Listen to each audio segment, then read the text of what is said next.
Mesdames et messieurs, bonsoir. Il est 22 h. Le journal, voici les titres. La troisième séance plénière de la deuxième session ordinaire s'est déroulée ce matin à l'Assemblée nationale. Et cette tension entre la Syrie et Israël, les deux pays donc ont affirmé avoir chacun déclenché hier soir leur système de défense anti-aérien. Bonsoir et merci de nous accueillir chez vous. La troisième séance plénière de la deuxième session ordinaire s'est déroulée ce matin à l'Assemblée nationale en présence de tous les membres du Parlement et du gouvernement, dont le Premier ministre, Abdelkader Kamil Mohamed. La séance ouverte par le président de l'Assemblée nationale, Mohamed Ali Hamad, à l'heure du jour donc de la réunion du Parlement portait sur deux projets de loi. Il s'agit de la loi des finances portant sur le règlement définitif du budget de l'État pour l'année 2017. Le deuxième projet de loi portant sur les finances, portant sur le budget rectificatif de l'État pour l'exercice 2018. Et après l'ouverture des discussions intenses et constructives sont intervenues dans l'hémicycle entre les parlementaires et les membres du gouvernement. Et enfin, là, après la clôture des débats, le président de l'Assemblée nationale a mis les deux projets de loi au vote du Parlement, qui l'ont adopté à l'unanimité.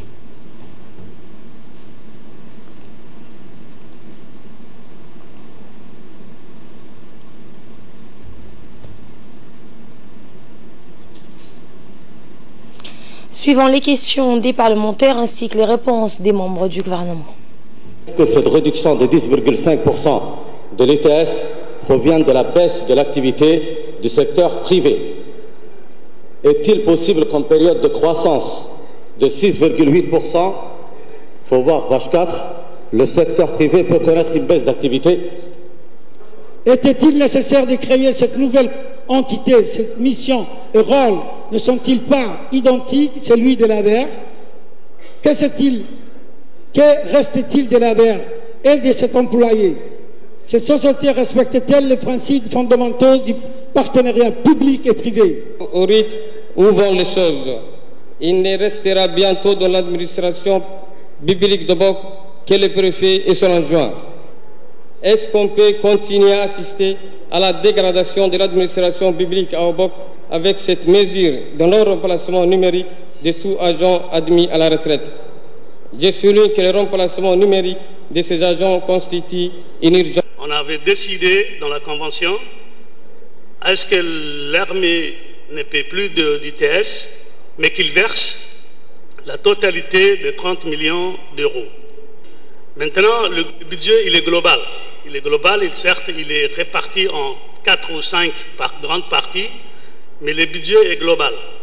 Ce qui est significatif dans l'analyse du budget, c'est le déficit, c'est-à-dire l'écart entre les recettes collectées et les dépenses de l'État. Donc, c'est le déficit. Or, si vous regardez bien, les déficits hors dette et hors emprunt et amortissement de la dette, nous sommes moins 1 milliard de francs Djibouti. Donc, il n'est pas très important. Si on tient compte en termes budgétaires, le solde n'est que 61 millions. Ça veut dire quoi? On inclut dans les dépenses le remboursement de la dette et dans les recettes, on inclut les nouveaux emprunts. Donc, du coup, le budget est quasiment équilibré. Notre gouvernement a fait beaucoup d'efforts pour recruter les jeunes, pour donner une chance à beaucoup de jeunes dans tous les secteurs, civils et militaires. Je pense que nous serons d'accord, monsieur le député, de faire un audit du personnel disponible dans la région de Bok, surtout à la préfecture. Vous avez parlé de la préfecture. Je crois que le gouvernement pourra accompagner cette région et les autres régions aussi. Suivant à présent les propos tenus par le Premier ministre, M. Abdelkader Kamil Mohamed. L'ancienne zone franche. Effectivement, actuellement, il y a une nouvelle zone franche qui a qui a été inauguré par le président de la République. Et tous les gens qui étaient dans les magasins généraux, on leur a dit d'aller là-bas. Cette zone, on l'a déjà dit, déjà il y a plus d'une année maintenant, le port en lui-même n'existera plus. Donc les magasins généraux non plus ne vont pas exister. Donc ça sera une zone de tourisme, une zone où il y aura des hôtels, un quartier des affaires en quelque sorte. Voilà donc pour cette question. Mais avant, quand vous posez les questions, il faut que vous ayez la certitude d'avoir des éléments à côté. Merci. Dans le reste de l'actualité, le ministre de l'économie et des finances, Ilyas Moussa Douali, a tenu tôt ce matin une réunion de coordination avec des investisseurs turcs. Cette réunion avait pour principal objectif d'accélérer l'installation des sociétés turques dans la nouvelle zone franche économique. Les discussions portaient sur les opportunités que pourra offrir dans cette zone économique. La partie djiboutienne donc a explicité les opportunités qu'offre Djibouti dans le domaine économique, le secteur des SIC, mais aussi les réformes pour faciliter le climat des affaires. Sous la houlette du Premier ministre, le ministère de l'Éducation nationale et de la formation professionnelle a célébré aujourd'hui au Palais du Peuple la journée mondiale de la langue arabe. Outre le ministre de l'Éducation nationale, Mustafa Mohamed Mahmoud, les ministres des Affaires musulmanes, de l'Équipement et des Transports et du Commerce, Moumin Hassan Baré, Mohamed Moussa et Hassan Humed en préparent à la cérémonie. De nombreuses personnalités dans des ambassadeurs des pays arabes accrédités à Djibouti, les responsables des institutions et établissements d'enseignement privé de langue arabe, ainsi que les cadres et responsables du MENFOP et la communauté éducative ont largement participé à la cérémonie. Le ministre de l'Éducation nationale a longuement loué la langue arabe comme étant une langue belle et riche de ses particularités. Il a surtout mis l'accent sur le fait qu'elle est la langue du Saint-Coran et qu'elle jouit du sceau divin et de sa protection pour la sainte révélation. Le ministre des Affaires musulmanes, de la Culture et des Biens Warf, Moumin Hassan Baré, a partagé pour sa part les propos du ministre de l'Éducation nationale en réaffirmant la place de la langue arabe, qui est la première langue officielle de notre pays. Le ministère de la Femme et de la Famille, avec l'appui du FNUAP, a organisé tour à tour dans les 5 régions de l'intérieur des rencontres pour discuter de l'importance de la création des mutuelles au sein des diverses communautés. Ces mutuelles donc permettent aux populations rurales de s'impliquer dans les projets de développement de leur localité, de s'organiser et d'agir de manière solidaire pour faire face aux problèmes sociaux. La suite dans cette séquence, et c'est la ville de Bok. Par décret, ces mutuelles permettent aux populations rurales de s'impliquer dans les projets de développement et dans leur localité, de s'organiser pour faire face solidairement aux risques sociaux afin d'accélérer la résilience et l'autonomisation des femmes, tout en améliorant leurs conditions de vie. Pour ce 3e jour du forum, lancé dans la région de Bok, ces derniers a rassemblé les membres des comités de gestion des 9 mutuelles représentant les 9 localités rurales telles qu'Adoli, Badoïta, Hella, Lakasa, Adoua Abdaba, Anda, Kamoukale, Ouna, Mulhule. Les principaux intervenants ont commencé par la représentante de l'UNFD à Bok, ont remercié la ministre pour ce programme. Pour sa part, le président du conseil de Bok et le préfet Hassan Dabale se sont réjouis que les femmes prennent conscience de leur importance des caisses et ils ont promis d'accompagner et encourager les familles. Les techniciens du ministère de la Femme orientent sur l'utilisation, mais les récipiendaires peuvent utiliser selon les besoins spécifiques. Certaines femmes veulent soutenues dans la promotion de la production agricole. C'est une bonne chose, ont-ils dit. Par exemple, au Kenya, ce sont les femmes qui alimentent les foyers. Pour une réponse efficiente face à la sécheresse dans la région, il est impératif de combiner l'élevage et la culture.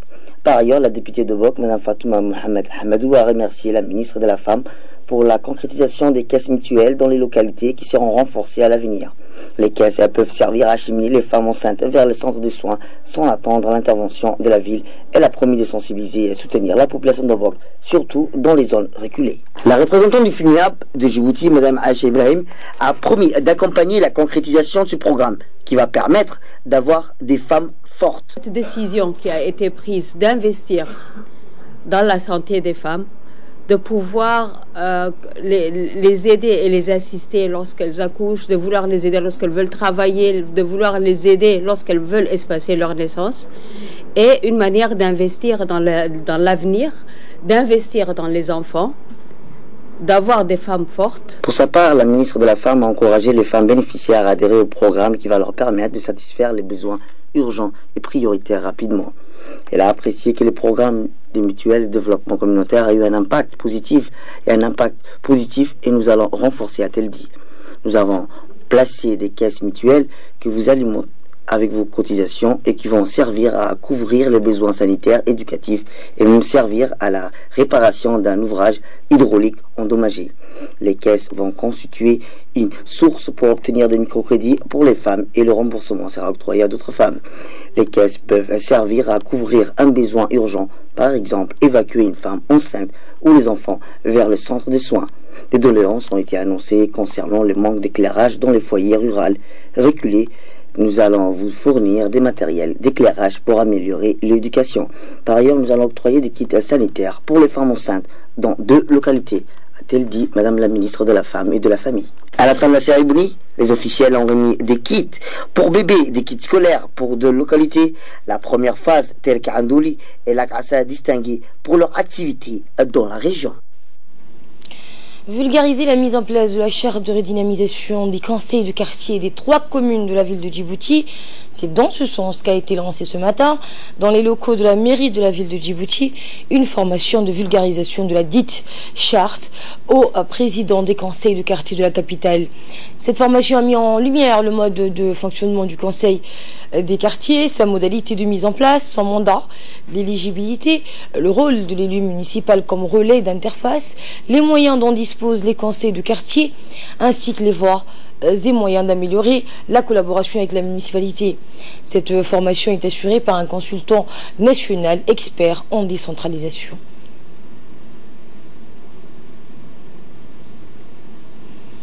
Prenant la parole, la maire de la ville de Djibouti, Mme Fatouma Awali Ousmane, a rappelé l'importance que revêt l'implication des citoyens dans la gestion de leur quartier pour la municipalité.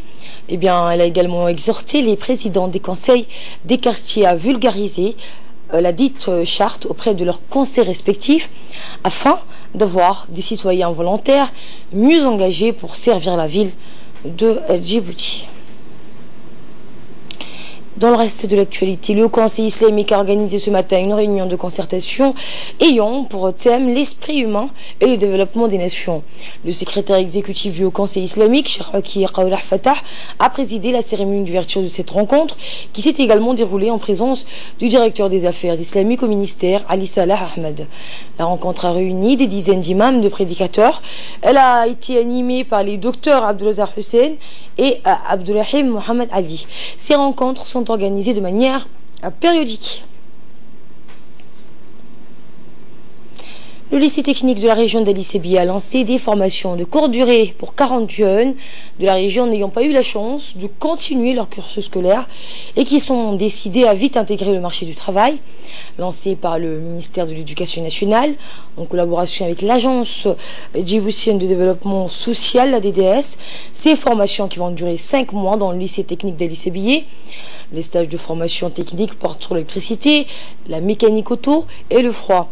40 jeunes stagiaires donc ont par ailleurs indiqué qu'à l'issue de ces formations, ils pourront bénéficier d'un appui de financement en vue donc de l'acquisition de matériel qui leur permettront de devenir autonomes et de créer leurs propres entreprises.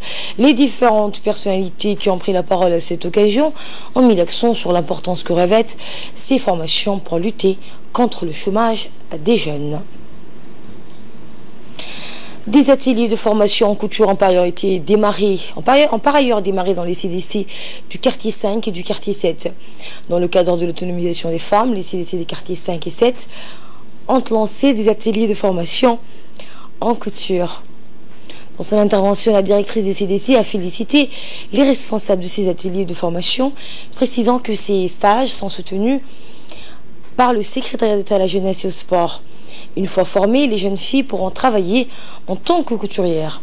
Ceci a pour objectif d'améliorer la capacité des femmes à entreprendre et à lancer leurs propres micro-projets. Le secrétariat d'État à la jeunesse et au sport vise donc à former 150 jeunes filles déscolarisées chaque année. Un mot en sport pour clore l'actualité nationale sous l'égide du secrétaire d'État à la jeunesse et au sport. La fédération djiboutienne de handball donc a organisé la super coupe de la saison 2018-2019. Eh bien, elle a vu la participation du directeur des sports, Abchir Ali, le directeur régional, Omar Hassan, le secrétaire général du comité olympique, Faisal Abdelrahman, la présidente de l'annexe 1 et 2, Madame Lubna Ahmad, ainsi que les anciens joueurs et arbitres de ces disciplines, venus également donc en grand nombre. La cérémonie a été dirigée par le président de la fédération, Ahmed Mohamed, et son staff. Match féminin opposé contre l'équipe de Warriors, contre l'équipe de Dream Team. Le match s'est soldé sur le score de 13-10. Ainsi, c'est donc l'équipe Warrior qui a remporté la Supercoupe féminine de la saison 2018-2019. Comme vous voyez, ça se présente bien. On a tous les joueurs, deux bonnes équipes, plus les équipes féminines qui ont fini le... Dans l'actualité régionale, à présent en Éthiopie, une commission œuvrant pour la réconciliation nationale a été créée. Le Parlement éthiopien a adopté hier une loi instituant une commission de réconciliation qui aura pour principale tâche de mettre un terme donc aux violences intercommunautaires. Selon la radio Fana, proche du pouvoir, l'objectif de la commission est de maintenir la paix, la justice, l'unité nationale, le consensus et la réconciliation entre les peuples éthiopiens. Je vous le disais en titre, la Syrie et Israël ont affirmé avoir chacun déclenché hier soir leur système de défense antiaérien, les deux pays s'accusant mutuellement d'avoir entamé les hostilités. Selon l'agence syrienne de presse, l'aviation israélienne a bombardé hier soir des sites près de la capitale syrienne Damas, alors que de son côté l'armée israélienne a indiqué avoir riposté à un tir de missiles antiaériens en provenance de la Syrie. De son côté, l'armée israélienne a indiqué que son système de défense aérien a été déclenché contre un missile antiaérien lancé depuis la Syrie. Ce tir donc n'a entraîné aucune victime ni fait de dégâts. Chers téléspectateurs et téléspectatrices, c'est ainsi que se referme cette édition. Merci à vous de l'avoir suivi, merci à la régie. Très bonne suite de programme sur Télé Djibouti.